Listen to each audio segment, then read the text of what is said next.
Hello everyone, कैसे हैं आप सब। आई होप मेरे सभी फ्रेंड्स बहुत अच्छे होंगे। स्वागत है आपका नए वीडियो में। आज हफ्ते भर के बाद मैं आप लोगों के साथ ये वीडियो शेयर कर रही हूँ।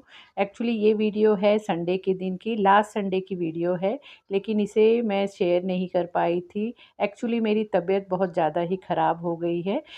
मैं लास्ट बहुत काफ़ी दिन पहले मैंने आप लोगों के साथ शेयर किया था कि मेरे कमर में, लोअर बैक में काफ़ी ज़्यादा पेन हो रहा था, जिसे मैंने ऑर्थोपेडिक को भी दिखा के आई थी। उन्होंने एक्सरे निकाला था, लेकिन उस टाइम पे उन्होंने मुझे 15 दिन का दवा का कोर्स दिया था, लेकिन उसके बाद भी मेरा पेन कम नहीं हो रहा था। फिर से मैं डॉक्टर के पास गई थी, तो मुझे मतलब एमआरआई करने के लिए उन्होंने सजेस्ट किया। एक्चुअली संडे के दिन मेरे घर में ये जो मेरा बालकनी में ग्रिल था, मेरे किचन में, मेरे बेडरूम में, सभी को मैंने ऑर्डर दे रखा था। इसे मैं मतलब थोड़ा-सा बड़ा करा रही थी, एक्सटेंड करा रही थी।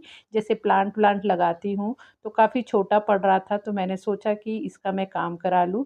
तो नवरात्रि के टाइम ही मैंने सॉरी दी गणपति के टाइम ही मैंने इसका ऑर्डर दे रखा था फैब्रिकेशन वाले को। तो उन्होंने संडे के दिन ये लाके फिट किया था। तो यहाँ पे वही दिखा रही हूँ कि यहाँ पे सभी झाड़ पेड़ मैंने किचन से लेके हॉल तक मतलब रख रखा है निकाल के। यहाँ पे उन लोग सुबह-सुबह आ गए थे 11 बजे काम करने के लिए, और दिन भर ही काफ़ी टाइम लगा ये सब काम करने में। और यहाँ पे देखिए किचन के विंडो से ग्रिल निकालने के बाद कैसे पूरा मतलब खाली दिख रहा है, बिना ग्रिल के विंडो कैसी दिख रही है। और उसके बाद ग्रिल लग जाने के बाद देखिए इस तरह से मैंने एक्सटेंड करा लिया है, तो काफ़ी बड़ा सा भी ये मतलब ग्रिल का पैसेज हो गया है कि इसमें काफ़ी सारे प्लांट हुए, कोई चीज़ मुझे ड्राई करना है, धूप में सुखाना है, तो आराम से यहाँ पे रख लूँगी।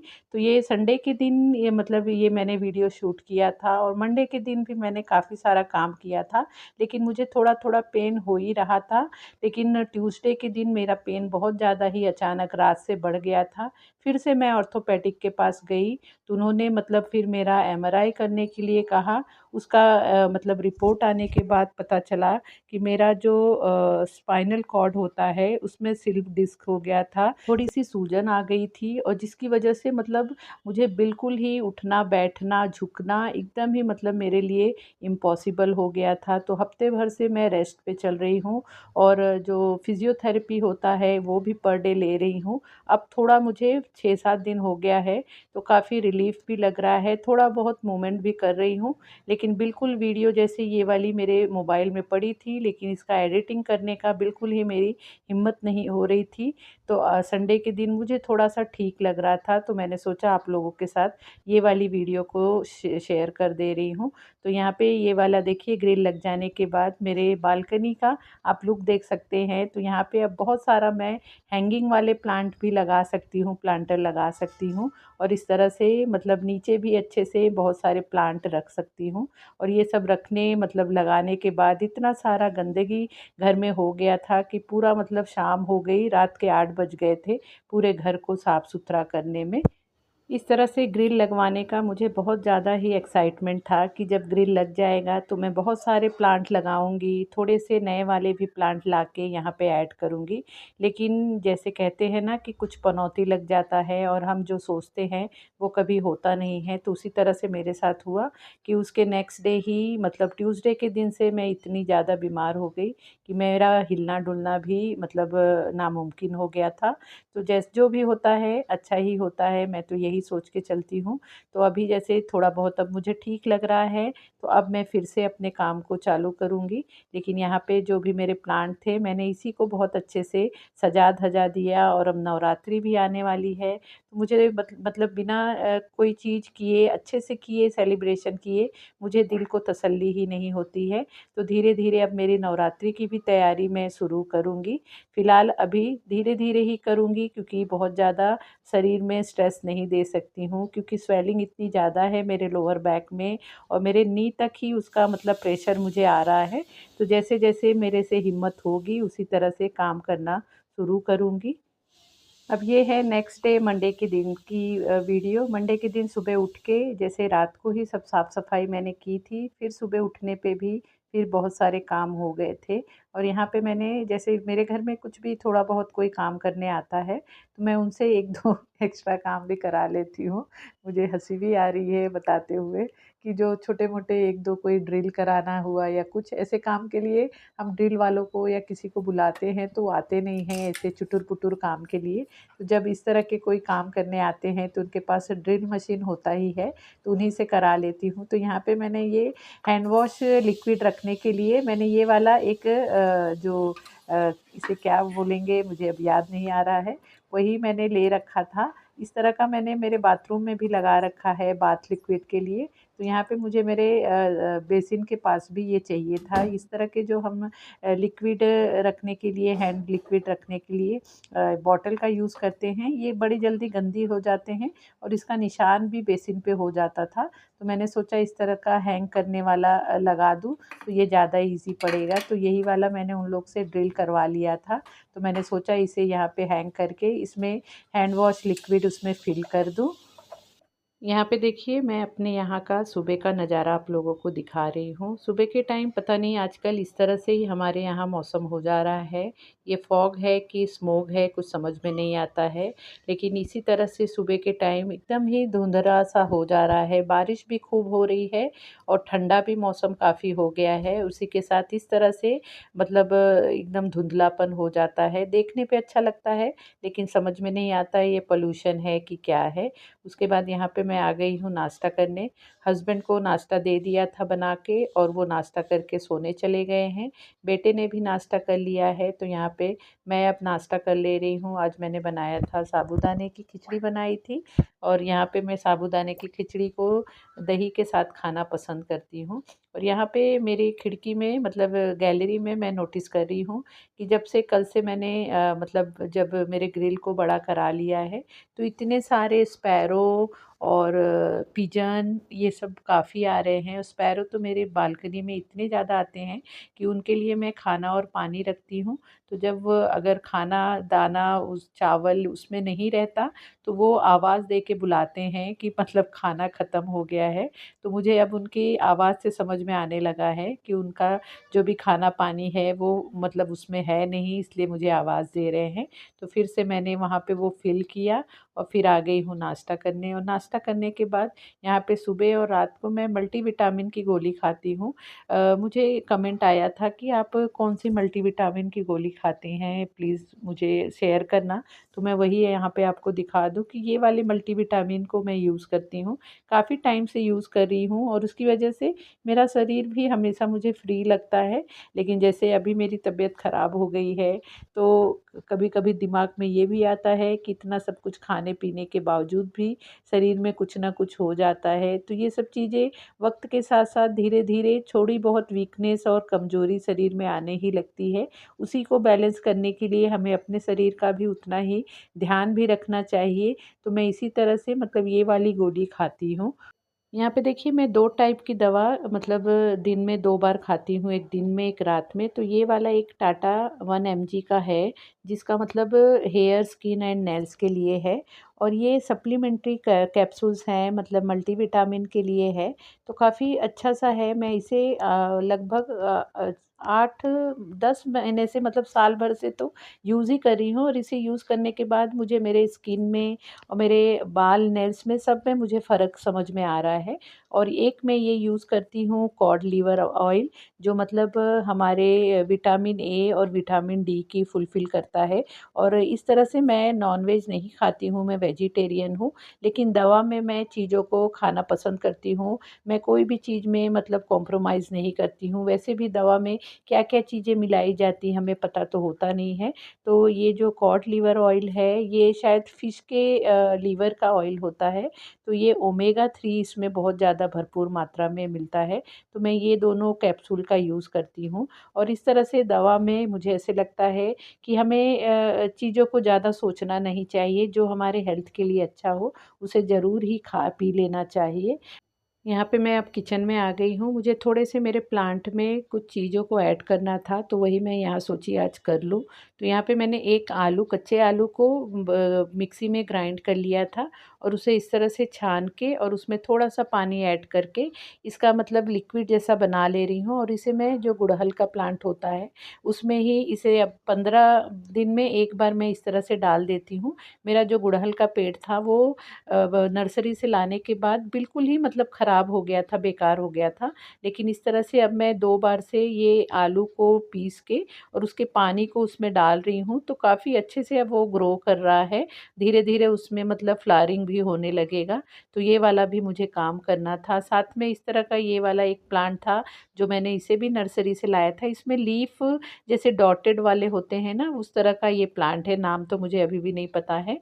तो उसके भी मैंने एक डंठल को तोड़ के पानी में काफ़ी दिन पहले इस तरह से कटिंग को रख रखा था, तो उसमें भी देखिए रूट आ गया है। तो उसे भी मुझे मिट्टी में लगाना था। तो जैसे अब मेरे पूरे बेडरूम में, हॉल में और किचन के ग्रिल बड़े हो गए हैं, तो धीरे-धीरे इसी तरह से प्लांट लगाना ऐड करूँगी। तो यहाँ पे वही मैंने ऐड कर दिया है, इसमें प्लांट को लगा दिया है और इसे फिर मैं यहाँ पे किचन में रख रही हूँ। किचन में ही मैंने मेरे तुलसी मैया को भी ला के रख दिया है कि यहीं पे सुबह-शाम जब दिया बत्ती करना होगा तो यहीं किचन में ही कर लिया करूँगी। और ये वाले प्लांट में, जो गुड़हल के प्लांट में मुझे पानी ऐड करना था, तो इसकी थोड़ी-सी गुड़ाई करके और फिर इसमें ये वाला पानी, आलू का पानी इसमें डाल दे रही हूँ।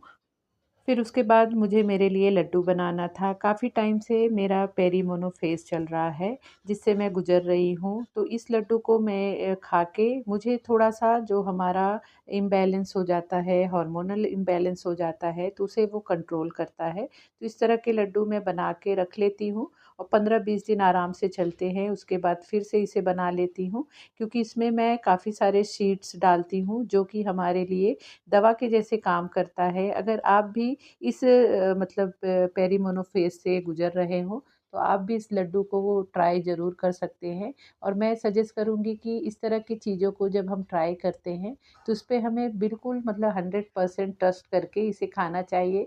बिल्कुल हमें इस पे डाउट नहीं करना चाहिए। और ये नहीं है कि 1 महीना या 10 दिन, 15 दिन खाने पे आपको इस चीज़ का जो बेनिफिट होगा वो दिख के आएगा। इसे आप जब रेगुलर में कम से कम 3 महीना खाएँगे, तो ही जाके आपको इसका अच्छा वाला रिज़ल्ट आपके शरीर को देखने को मिलेगा।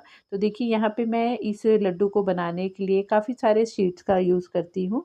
सीड्स हमारे हेल्थ के लिए बहुत अच्छा होता है। फूड कोई भी हो, ख़राब नहीं होता है, लेकिन सभी चीज़ें मिक्स होकर हमारे हेल्थ इश्यू होने लगते हैं। इसलिए हमें इन सब तरह की चीज़ों का भी मतलब कंज़्यूम करना ज़रूरी हो जाता है। तो यहाँ पे देखिए लड्डू बनाने के लिए मैंने यहाँ पे सभी 100 ग्राम्स ये सीड्स लिए हैं, जिसमें मैंने चिया सीड लिया है, फ्लैक्स सीड लिया है, पंपकिन सीड लिया है, वाटरमेलन सीड लिया है और सनफ्लावर सीड लिया है। ये सब सीड आप डायरेक्ट भी कंज़्यूम कर सकते हैं, लेकिन इस तरह से जब लड्डू बना लेते हैं, तो अगर आप दिन में सुबह के टाइम बासी मुँह ही 1 लड्डू आप अगर खाएँगे, तो जो हमारे मुँह में एक सलाइवा होती है रात भर की, वो हमारे हेल्थ के लिए बहुत अच्छा होता है। अगर रात के टाइम हम ब्रश-व्रश करके सोते हैं और सुबह जो भी हमारे मुँह में सलाइवा बन रहा है, वो हम किसी मतलब खाने के थ्रू उस सलाइवा को अंदर अपने बॉडी में फिर से लेते हैं, तो बहुत ज़्यादा मतलब बेनिफिट देता है हमारे शरीर के लिए। तो मैं इसी तरह से रात को ब्रश करके ही सोती हूँ और सुबह पानी-वानी पी लेने के बाद इस तरह से 1 लड्डू लेके खा लेती हूँ। उसके बाद आधे घंटे के बाद फिर जो और भी मुझे दूसरे चीज़ करने होते हैं, वो कर लेती हूँ। तो इस तरह से ये लड्डू आप भी ज़रूर ट्राई करना, आपके भी हेल्थ के लिए काफ़ी अच्छा होगा। एक बार ज़रूर ट्राई करेंगे तो आपको इसका असर समझ में आएगा। उसके बाद फिर यहाँ पे मैंने 1 कप ये ले लिया है सफ़ेद वाला तिल। ये भी हमारे बॉडी के लिए 40 प्लस होने के बाद ये सब चीज़ें हमारे शरीर में इसका मतलब इंटेक करना बहुत ज़रूरी हो जाता है। तो इसलिए मैं इसे भी इस लड्डू में ज़रूर डालती हूँ। यहाँ पे मैंने सभी शीट्स को अच्छे से ड्राई रोस्ट कर लिया था। उसके बाद यहाँ पे नारियल का जो पाउडर आता है, इसे भी इस तरह से रोस्ट कर ले रही हूँ, ड्राई रोस्ट ही कर रही हूँ।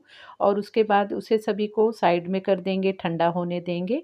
उसके बाद यहाँ पे मैंने थोड़ा-सा घी डाला है, 2 चम्मच घी डाला है और फिर यहाँ पे गोंद का यूज़ कर रही हूँ, 100 ग्राम मैंने गोंद भी लिया है। जैसे कमर-वमर के लिए भी गोंद बहुत ज़्यादा बेनिफिट करता है। और मैं कोई भी लड्डू जब अपने लिए बनाती हूँ, तो गोंद और मेथी का तो ज़रूर ही यूज़ करती हूँ। और हमारे यहाँ जैसे मौसम भी बहुत ठंडा रहता है और जैसे ये लड्डू के दूसरे दिन से ही मेरी तबीयत ख़राब हो गई, तो मुझे ऐसे लगा कि ये ज़्यादा ही मेरे लिए मतलब अच्छा भी होगा, शरीर में जाएगा तो थोड़ा-सा इससे भी ताकत मिलेगी। तो यहाँ पे उसे मैं इस तरह से गोंद को भी थोड़ा-थोड़ा डाल के घी में भून ले रही हूँ। गोंद भी जैसे पॉपकॉर्न जैसा फूटने लगता है और इसे भी इस तरह से घी में से निकाल ले रही हूँ। उसके बाद यहाँ पे मैंने 1 कप ही मिक्स में अखरोट, बादाम और थोड़ा-सा काजू लिया है। यहाँ पे मैंने ये सब चीज़ें ज़्यादा नहीं ली है। इस लड्डू में मेरा ज़्यादा मकसद था कि मैं सीड्स को कंज़्यूम करूँ, तो इसलिए मैंने ये लड्डू बनाया है। तो यहाँ पे मैंने सीड्स का ज़्यादा यूज़ किया है। काजू, बादाम और अखरोट थोड़ा-सा ना के बराबर ही डाला है। इसे भी घी में अच्छे से मतलब रोस्ट कर ले रही हूँ। ये सब चीज़ें अच्छे से रोस्ट और इस तरह से ड्राई रोस्ट कर लेते हैं, तो लड्डू की शेल्फ लाइफ़ बढ़ जाती है। तो काफ़ी दिन से तक मतलब 20-25 दिन क्या 1 महीने भी अगर आप इस लड्डू को रखेंगे, तो बिल्कुल ही खराब नहीं होंगे और आप डेली में 1 लड्डू लेके खा सकते हैं। फिर से यहाँ पे मैंने कढ़ाई में 2 चम्मच घी डाला है। घी का मैं ज़्यादा यूज़ नहीं कर रही हूँ, जितनी ज़रूरत है उतना ही डाल रही हूँ। उसके बाद यहाँ पे मैंने कल रात को ये मेथी को अच्छे से ड्राई रोस्ट करके उसका पाउडर बना के और उसे मैंने दूध में भीगने के लिए रख दिया था। तो यहाँ पे लड्डू में मैं मेथी का भी ज़रूर यूज़ करूँगी, जैसे कमर-वमर के दर्द के लिए काफ़ी अच्छा होता है। तो इसे भी घी में अच्छे से हमें मतलब रोस्ट करना है और इस तरह से दूध में मेथी को भिगा दो तो बिल्कुल ही मतलब लड्डू में समझ में ही नहीं आता है कि हमने मेथी का यूज़ किया है। बहुत सारे लोग मेथी खाना पसंद नहीं करते हैं क्योंकि इसमें इतनी ज़्यादा इसकी कड़वाहट होती है, लेकिन इस तरह से अगर आप लड्डू में मेथी के पाउडर को आप दूध में भिगा के रख देंगे 8-10 घंटे के लिए, उसके बाद यूज़ करेंगे तो आप देखेंगे कि बिल्कुल ही मेथी का जो कड़वापन होता है वो समझ में भी नहीं आएगा। तो मीडियम फ्लेम पे इसे भी बहुत अच्छे से हमें भूनना है क्योंकि इसे हमने दूध में भीगने के लिए रखा था। तो देखिए जब मेथी मतलब अच्छे से भुन जाती है तो इस तरह से दानेदार हो जाती है। तो यहाँ पे अब फ्लेम को बंद कर दे रही हूँ और यहाँ पे अब मैंने ये खजूर ले लिया है, डेट्स लिया है, उसके बीज को निकाल दिया है। यहाँ पे थोड़ी-सी मिठास वाली मतलब ना के बराबर ही मिठास रहेगी खजूर की, तो इसका मैं यूज़ करूँगी, इसमें गुड़ या शक्कर का यूज़ नहीं करूँगी।